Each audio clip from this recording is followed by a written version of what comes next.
Consider the experiment of tossing a coin. If coin shows head, toss it again. यदि head आया तो toss करना है फिर से. But if it is shows tail, then throw a die. यदि tail आया तो आप डाई थ्रो करेंगे. फाइंड द कंडीशनल प्रोबेबिलिटी निकालना है of the event that the die shows a number greater than 4.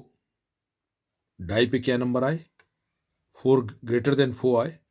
Given that there is at least one tail. एक tail आए, कम से कम एक टेल आए,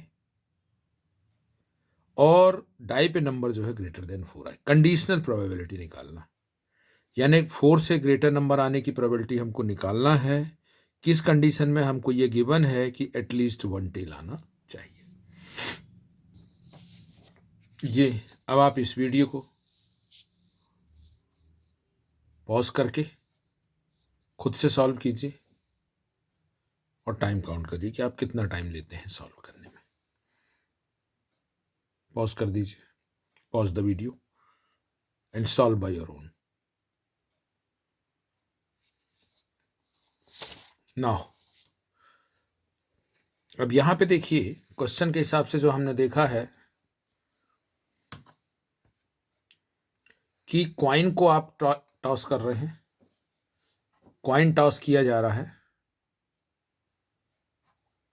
और जब कॉइन को हम टॉस करते हैं तो हेड आएगा या टेल आएगा.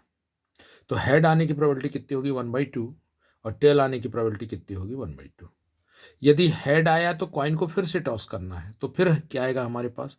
हेड और टेल. क्वेश्चन में कंडीशन गिवन है, तो इसकी प्रोबेबिलिटी कितनी हो गई? 1/2. और इसकी प्रोबेबिलिटी, हेड आने की प्रोबेबिलिटी 1/2, और इस टेल के आने की प्रोबेबिलिटी 1/2. अब कॉइन आपने टॉस किया, यदि टेल आया है तो आप डाई थ्रो करेंगे. Then throw a die throw किया जाता है. तो डाई में 1 से 6 तक के नंबर होते हैं. 1 2 3 4 5 6. इनके आने की जो प्रोबेबिलिटी है 1/6 सभी क्या होंगी? 1/6 होगी. तो कॉइन के टेल आने की प्रोबेबिलिटी 1/2, और उसके बाद टेल के बाद ये सभी नंबर आने की प्रोबेबिलिटी कितनी है? 1/6. यहाँ पे इस बात को, कंडीशनल प्रोबेबिलिटी को करने के पहले इस बात को ध्यान देना है, मिक्स प्रोबेबिलिटी, यानी कॉइन पहले टेल आए और फिर उसके बाद डाइज आए, और डाई पे क्या नंबर आना चाहिए? ग्रेटर देन 4, यानी क्या आएगा? 5 और 6 आएगा. तो यहाँ पे मिक्स प्रोबेबिलिटी लगेगी. जैसे 5 आने की प्रोबेबिलिटी कितनी हो जाएगी? 1/2 इंटू 1/6. मिक्स प्रोबेबिलिटी में इंटू होगा. यदि प्रोबेबिलिटी मिक्स प्रोबेबिलिटी है तो ये क्या होगा? पहली प्रोबेबिलिटी इंटू दूसरी प्रोबेबिलिटी. तो ये मिक्स प्रोबेबिलिटी कहलाता है. इस बात को आपको ध्यान रखना है. तो कहाँ पे हमको प्लस करना है, कहाँ पे हमको इंटू करना है प्रोबेबिलिटी का, दो गिवन कंडीशन में प्रोबेबिलिटी का, तो इसको हमको ध्यान देना है. अब हम यहाँ पे देखिए हमारे पास कितनी कंडीशन हो गई?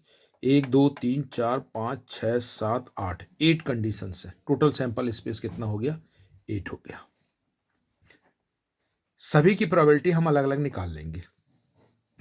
ये हेड आने की प्रोबेबिलिटी कितनी हो गई? 1/2 यानी 1/4.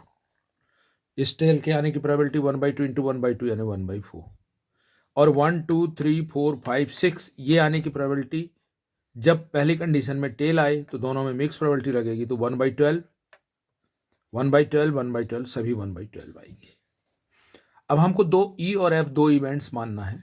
ई और एफ दो इवेंट कंडीशन. तो हम ई किसको मानेंगे? क्वेश्चन में हमने माना है ग्रेटर देन 4 आना, ये हम ई मान लिए. और कंडीशन क्या है? कंडीशंस क्या दी गई हैं? एटलीस्ट वन टेल, एक टेल आए कम से कम, तो उसको हमने क्या मान लिया? एफ मान लिया. तो अब देखिए ई के आने की प्रोबेबिलिटी कितनी हो जाएगी? यहाँ पे हमने देखा ये क्या आ गया? ये जो एफ होगा वो एफ में इतनी कंडीशन होगी, ये सभी प्रोबेबिलिटी 1 2 3 4 5 6 7, ये सातों आएंगे. क्यों? क्योंकि एटलीस्ट वन टेल. तो एटलीस्ट वन टेल आने की प्रोबेबिलिटी क्या होगी? इन सब का प्लस होगा. प्रोबेबिलिटी ऑफ एफ कितना होगा? इन सब का प्लस होगा. और ये होगा प्रोबेबिलिटी ऑफ ई. ई में 2 आएंगे, 5 और 6 आए। इसके बाद probability of E intersection F जब हम निकालते हैं तो इन दोनों का क्या हो गया, इंटरसेक्शन में यही दोनों कॉमन होंगे, 1/12 प्लस 1/12। अब हमको ये निकालना है probability of E oblique F. E oblique F मतलब probability, conditional probability of happening E when F is already happened. जब एफ हो, उनमें से एफ कंडीशन हो तो एफ कंडीशन क्या हो गई, इतनी कंडीशन हो गई, और ई क्या है, ये कंडीशन हो गई। तो प्रोबेबिलिटी ऑफ ई की प्रोबेबिलिटी जब कंडीशन में क्या गिवन है, ये कंडीशनल प्रोबेबिलिटी का साइन बनता है, तो एफ क्या हो, ऑलरेडी हैपन हो। तो probability of E oblique F का फॉर्मूला होता है probability of E intersection F, E intersection F upon probability of F.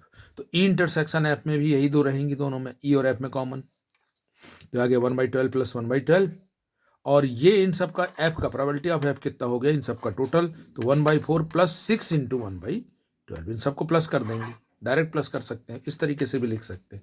इसके बाद इसको सॉल्व करेंगे, 6 का इससे हुआ तो कितना हो गया, इंटू 1/2 आया, ये कितना आया, 6 2 12, तो 1/2 आया, और यहाँ पे कितना सॉल्व करने के बाद ये 2/9 आ गया। कैसे 2/9 आया ये देख लीजिए आप। इसको सॉल्व किया तो 1/6 आया एलसीएम लेकर के, इसको सॉल्व किया तो ये 3/4 आया, और 1/6 अपॉन 3/4 का टर्म्स को पलट दिया, 4/3 हो गया, काट दिया, आंसर कितना आ गया, 2/9। तो ये इसकी प्रोबेबिलिटी कितनी आ गई, 2/9।